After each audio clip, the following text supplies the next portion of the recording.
It's facebook.com/joynews-on-TV. Right, so over the past few months, the police have made swift arrests in connection with people who have in one way or the other murdered their colleagues in the line of duty. But they appear to delay in arresting people who kill and attack civilians and journalists in their line of duty. So we ask, do you think the move by the police is a case of selective justice?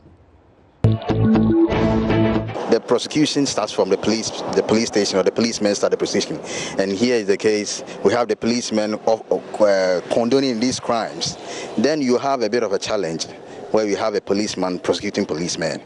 I think that is where it comes from. I think going forward as a nation, we should have independent prosecutors who will do these things. And in cases where we have police involved in these things, we lay that to independent prosecutors who would then prosecute, so that, as it were, there wouldn't be any form of injustice as it could be. I think for some time now, the way the police operates calls for some checks. So in a sense that sometimes they may be pushed to a certain position where they do things a little bit outside the law. So in such cases, it may not necessarily also mean it's a thing of selective justice. However, what I think can be done is an independent body that will be established to look into such affairs, so that we know that whatever outcome that comes out of it is non-partisan, it is not affiliated to any particular institution. But if you leave the police to, so to speak, check their own, you never know the kind of influence that particular person that committed the offense may have on that particular institution. So it can also affect the judgment of the institution as a whole. When an armed robber or when a policeman is killed, or something happens to any of their colleagues, they really take it serious. They work so hard to catch the culprits, or the ones who have perpetrated the crime against the policeman. But when it comes to, they do something wrong, they want to protect their own. So I think the police are not doing a very good job in trying to,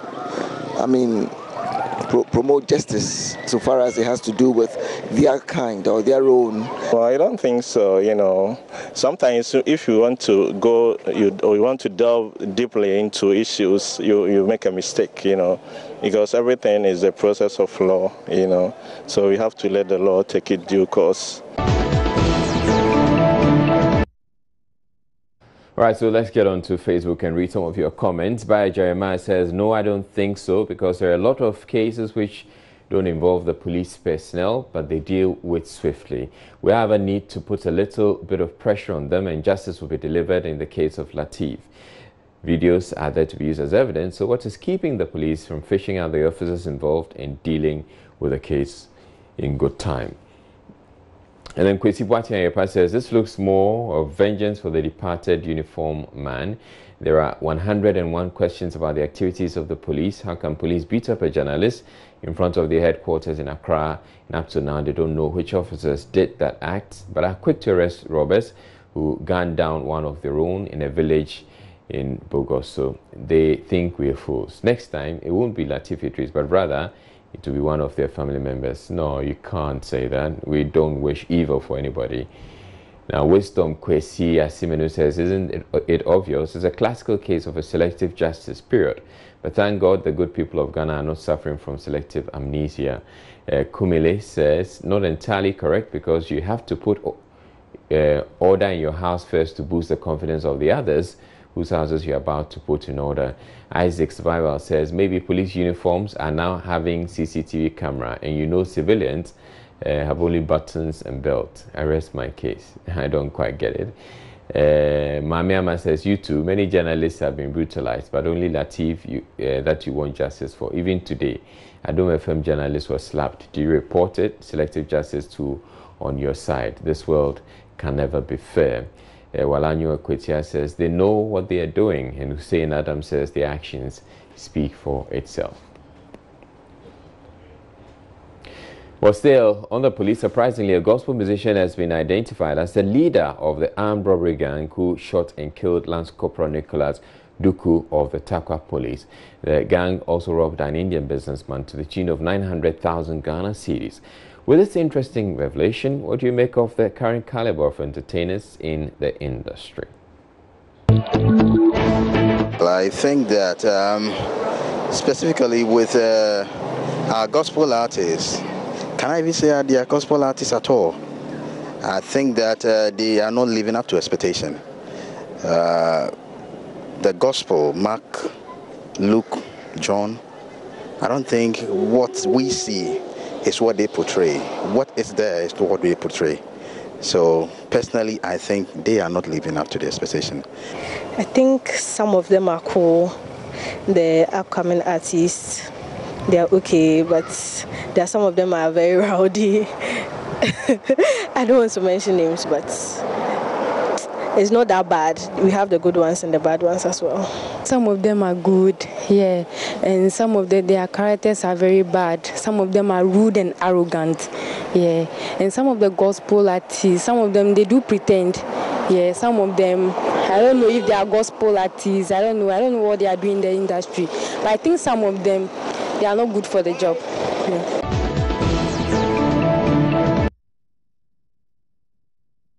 All right, so on Facebook, Walanyo Akwetia says, we are not safe from police officer to gospel singer. God, you are a banner. By Jeremiah says, it only tells us that we need to improve our system of recruitment of people into the service. Anyway, you can't be serious and entertain people. We still have a long way to go in the area of our security. And Isaac Survivor says, I remember a born-again Christian who said he wins souls for God and the body for consumption. I'm even short of words. Let me do my press up and enjoy the interactive.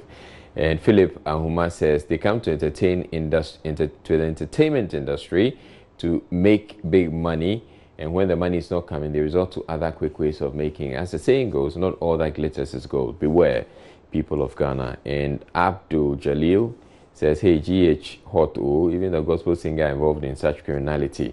Superb job done, GH Police. Let the law take its course without hesitation. And Belinda Anthony says, Takwa police are not trusted. Oh, really? And Kwesi Boateng says, why should I be surprised? Remember, the devil was once an angel who held an enviable position in heaven. But you and I know his position. Anybody is capable of doing any silly thing at any point in time.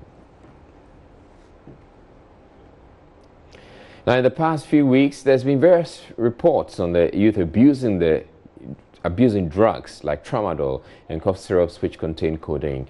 Let's bring you the conversation of drug abuse in relationships. Some people see dating itself as stressful and complicated, from cheating to stalking and being jealous. On Relationship Friday, we ask whether you would date someone who has a history of drug abuse. Would, because someone with that kind of history might go back to it. Sometimes they have withdrawal symptoms and stuff, so I can't be really sure if the person is really okay, like the person has stopped completely, so I don't think I can handle that. Personally, yes, I would. For me, there are some qualities that I look up to in a marriage partner. First, I look up to honesty, God-fearing, and a godly lady. Yeah, I would date a person with a history of drug abuse because maybe the person might change later. So being a drug addict doesn't mean the person will be a drug addict forever. The fact that the person has a history of drug abuse doesn't mean he's not human. We've all had an addiction one way or the other, so I'll probably date someone. Provided the person has changed and has moved on, why not? All right, so those are your views out there on the streets. Let's get onto Facebook and see what you've been saying there. Rex Sola says, when someone is addicted to something, in fact, it takes a lot of time for the person to recover to his normal life. So dating someone who is addicted to drugs and alcohol is very serious. So for me, I'll not bother myself to engage such persons. Isaac Survival says, ladies who have dated Rastafarians can tell us more. No smoke without fire. Oh, Charlie. By Jeremiah says, it's a big no. I don't want to have anything to do with such people. Drug addicts are not predictable. And Toko says, not at all. Old firewood easily catches fire, hence can easily go back to the drug. Saeed says, if it's a history, then I guess it's in the past. So I wouldn't mind. but I would rather focus on the person's present and stay with him or her. Okanse Patrick says, it depends. Love is a mystery. Well, that's true. Womade says, such a dangerous adventure to have dated someone who abuses drug. Too risky. And our boy says, I will if you know go affect the relationship. But I like the way Lai interacts with Miss G. He's just funny. I like him when it's showbiz time. Oh, really? Okay, thanks, our boy. We're happy to know you're enjoying the show. Walanyo Akwetia says, it would not even come into my mind. Drug abuse? Oh, never. Ahmed says, I don't think so. Drug addiction is something else, and for it to be a lady, it's serious. If the person stops anything self, he gets what them they take scare kids gets that. Clement Wasan says, it depends. That relationship might change that person for good. Edubayan says, why not?